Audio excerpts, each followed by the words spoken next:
శాసన మండలిలో ప్రతిపక్ష నాయకుడు కాదా? నీకే హోదా అయితే పార్లమెంట్లో ఉన్నదో మా మధుసూనాచారి గారికి తెలంగాణలో అదే హోదా లేదా? మరి ఎందుకు ఇక్కడ గొంతు నొక్కుతున్నది నీ కాంగ్రెస్ ప్రభుత్వం?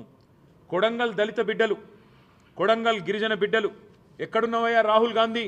నువ్వెందుకు వస్తలేవు మా దగ్గరికి? నీ ముఖ్యమంత్రి మా భూములు గుంజుకుంటుంటే, మా వాళ్ళను జైల్లో పెడితే, అర్ధరాత్రి మా ఇంటి మీద తలుపులు పలగొట్టి దాడి చేస్తుంటే ఎక్కడ ఉన్నావని చెప్పి ఢిల్లీకి వచ్చి ఆక్రోశించినా ఇక్కడికి వస్తలేవు కదా రాహుల్ గాంధీ గారు? ఇదేనా మీరు చెప్పే స్వేచ్ఛ, సమానత్వం, సౌభ్రాతృత్వం? ఇదేనా మీరు మాట్లాడే రాజ్యాంగ రక్షణ అని రాహుల్ గాంధీ గారిని కూడా అడుగుతా ఉన్నా. దయచేసి చెప్పేదొకటి చేసేదొకటి అన్నట్టు కాకుండా డాక్టర్ బాబాసాహెబ్ రచించిన రాజ్యాంగం మీద కనీస జ్ఞానం, కనీస మర్యాద ఉన్న రాహుల్ గాంధీ గారు ఇకనైనా నీ కాంగ్రెస్ పార్టీకి, కాంగ్రెస్ ప్రభుత్వానికి హితోపదేశం చేయి. వారికి చెప్పు, ఈ వ్యక్తిగత దాడులు, వ్యక్తిత్వ హననాలు, రాష్ట్రంలోని బలహీన వర్గాల మీద జరుగుతున్న జులుం ఏదైతే ఉన్నదో ఈ విషయంలో నీ ముఖ్యమంత్రికి సద్బుద్ధిని ప్రసాదించే విధంగా ఆ అంబేద్కర్ గారి సాక్షిగా, అంబేద్కర్ గారి వర్ధంతి సాక్షిగా ఖచ్చితంగా ఆదేశాలు ఇవ్వాలని కోరుతూ, మరి ఇవాళ మమ్మల్ని పోనీయకుండా మేము పోదామనుకున్నాం. ఆ 125 అడుగుల నిడివి ఉన్న డాక్టర్ బాబాసాహెబ్ విగ్రహం దగ్గర పోయి అవసరమైతే స్వయంగా మేమే చీపుర్లు బట్టి, ఈ ముఖ్యమంత్రి పట్టించుకుంటలేడు, ఈ ప్రభుత్వం పట్టించుకుంటలేదు, మేమే శుభ్రం చేద్దాం చీపుర్లు బట్టని మేము బయలుదేరుతుంటే మా అందరి ఇళ్ల ముంగట పోలీసులు, మా ఎమ్మెల్యేలు, మా నాయకులందరూ హౌస్ అరెస్ట్. ఇంతకంటే దౌర్భాగ్యం ఇంకోటి ఉంటుందా? నువ్వు పరిశుభ్రం చేయవు, నువ్వు పట్టించుకోవు, మమ్మల్ని ఈరోజు ఇక్కడ హౌస్ అరెస్ట్ చేస్తా ఉన్నావు. మా తెలంగాణ భవన్, మా పార్టీ కేంద్ర కార్యాలయం, ఇక్కడ అంబేద్కర్ గారి వర్ధంతి కార్యక్రమం చేసుకుంటామంటే ఇలా మీరు బయటికి పోయి చూడొచ్చు. గేటు ముందా ఈరోజు దాదాపు ఒక 100 మంది పోలీసులు ఉన్నారు. ఇదేనా ఇందిరమ్మ రాజ్యం అంటే? మీరు చెప్పిన ఇందిరమ్మ రాజ్యం ఇదేనా? ఎమర్జెన్సీ రోజులను తలపించే విధంగా ఎక్కడికక్కడ పోలీసులతో గొంతు నొక్కే ప్రయత్నం చేయడమే మీరు చెప్పిన ఇందిరమ్మ రాజ్యమా అని నేను అడుగుతా ఉన్నా. చివరిగా ఈ రాష్ట్ర ప్రభుత్వానికి చెప్పేది ఒకటే, కేసులు ఎన్నైనా పెట్టుకోండి, ఏం చేసుకుంటారో చేసుకోండి, మా నాయకుల మీద మీరేం చేసినా పర్వాలేదు.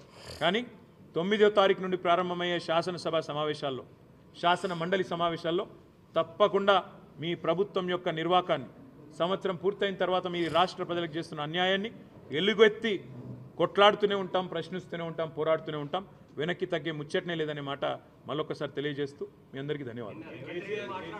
రేవంత్ రెడ్డి మాట్లాడుతూ కేటీఆర్, హరీష్ ఇష్టం వచ్చినట్టు మాట్లాడుతున్నారు, కేటీఆర్ బుద్ధి చెప్పాలి, ఇంటికి పెద్ద కాదు, పార్టీకి కూడా పెద్ద బుద్ధి చెప్పాలని చెప్పేసి అంటున్నారు. రేవంత్ రెడ్డి మాట్లాడిన మాటలు సంవత్సర కాలంగా రాష్ట్ర ప్రజలందరూ చూస్తూ ఉన్నారు. నోటికి హద్దు అదుపు లేకుండా, కనీసం మర్యాద, సంస్కారం అనేది లేకుండా, గతంలో సోనియా గాంధీ గారిని ఎట్లయితే ఇదే నోటితో, అడ్డమైన నోటితో దూషించినాడు, సోనియా గాంధీ గారిని బలిదేవత అని ఆనాడు వేరే పార్టీలో ఉండి దూషించాడు, అదే పద్ధతిలో ఇవాళ మళ్ళీ తెలంగాణ ప్రధాత కేసీఆర్ గారిని మళ్ళీ ఈయన మాట్లాడిన మాటలు రాష్ట్ర ప్రజలు మొత్తం చూసినారు. కేసీఆర్ గారికి రేవంత్ రెడ్డి వచ్చి ఏదో చెబితే ఆయనకు నేర్చుకోవాల్సిన అవసరం కానీ పట్టించుకోవాల్సిన అవసరం కానీ లేదు. ఒకటి. రెండవ మాట నేను వారికి గుర్తు చేసేది, మర్యాద అనేది ఇచ్చి పుచ్చుకుంటే బాగుంటుంది. మర్యాద ఒకరు అడుక్కుంటే రాదు. నాకు మర్యాద ఇవ్వండి, నా కుర్చీకి మర్యాద ఇవ్వండి అంటే అడుక్కుంటే రాదు. మూడవ మాట చివరిగా నేను చెప్పేది, రేవంత్ రెడ్డికి నేనే చెప్తా ఉన్నా సూటిగా, నేను పార్టీ కార్యనిర్వాహక అధ్యక్షుడిగా చెప్తా ఉన్నా, నీ నోరు మారితే, నీ మాట మారితే, నువ్వు కేసీఆర్ గారిని గౌరవిస్తే తప్పకుండా నీ పదవిని గౌరవిస్తాం, తప్పకుండా ముఖ్యమంత్రి స్థాయిని గౌరవిస్తాం.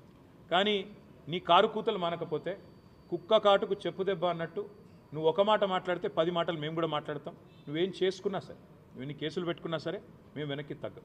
ఇక చివరిగా ఇంకొక మాట కూడా మీడియా మిత్రులతో నా విజ్ఞప్తి, నా ప్రార్థన, మేము ప్రభుత్వాన్ని ఈ శాసనసభ సమావేశాల్లో స్పష్టంగా అడుగుతున్నాం. మేము అడగబోయే ప్రశ్నలు ప్రజలకు సంబంధించిన ప్రశ్నలే అడుగుతాం. మాకు వ్యక్తిగతంగా మా మీద కేసులు పెట్టినా వాటిని మేము పట్టించుకోం, వ్యక్తిగతంగా మా ఇండ్ల ముంగట 100 మంది పోలీసులను పెట్టినా పట్టించుకోం. లగచర్ల గురించి అడుగుతాం, గురుకులాల పరిస్థితుల, అధ్వాన పరిస్థితుల గురించి అడుగుతాం, నిలదీస్తాం. అదేవిధంగా రాష్ట్ర వ్యాప్తంగా ఈరోజు నెలకొని ఉన్న వ్యవసాయ సంక్షోభం గురించి తప్పకుండా అడుగుతాం. ఈ ప్రభుత్వ నిర్వాకం వల్ల ఆటో డ్రైవర్లు ఆత్మహత్యలు చేసుకుంటున్న వైనాన్ని తప్పకుండా గుర్తు చేస్తాం, నిలదీస్తాం. 420 హామీలు ఏదైతే ఈ ప్రభుత్వం ఇచ్చి గద్దెనెక్కి సంవత్సరం గడిచినా కూడా అమలు చేయట్లేదో వాటి విషయంలో ప్రశ్నిస్తాం. రాష్ట్రంలో నేతన్నలు ఆత్మహత్యలు చేసుకుంటున్న వైనాన్ని ప్రస్తావిస్తాం.